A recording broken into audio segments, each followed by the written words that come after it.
Supreme court ने auditor general को syntax book board का ऑडिट करने का हुक्म दे दिया है। ऑडिट मुकम्मल होने पर रिपोर्ट मुतालिका अदालत में जमा कराने की भी हिदायत की गई है। अहम अपडेट है, सुप्रीम कोर्ट की जानिब से ऑडिटर जनरल को सिंटैक्स बुक बोर्ड के ऑडिट का हुक्म दिया गया है। सुप्रीम कोर्ट की जानिब से ऑडिटर जनरल को सिंटैक्स बुक बोर्ड के ऑडिट का हुक्म जारी किया गया है। इस हवाले से एक रिपोर्ट मुरतब करने की भी हिदायत की गई है और उसे फिर अदालत में जमा कराने के हवाले से भी अहकामात दिए गए हैं।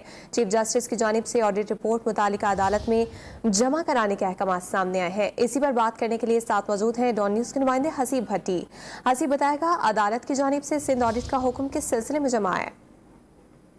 देखिए, सुप्रीम कोर्ट में सिंध टैक्स बुक बोर्ड के फॉरेंसिक ऑडिट के मुतल्लिक सिंध हाई कोर्ट के फैसले के खिलाफ दरख्वास्त पर समाअत थी, जो चीफ जस्टिस की सफाई में 2 रुकनी बेंच ने की। सिंध हाई कोर्ट ने गैर कानूनी हुक्म जारी किया है। ये वकील है सिंध टैक्स बुक बोर्ड के, उनका ये कहना था, इस पर जस्टिस आयशा मलिक का कहना था कि 2 अरब 30 करोड़ का budget Sindh textbook board को मिला है।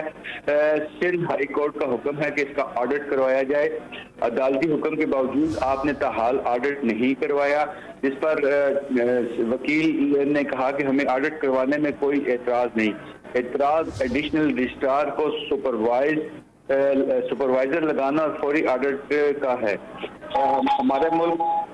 हमारे मुल्क की सबसे बड़ी कमजोरी है कि तालीम पर कोई तवज्जो नहीं दी।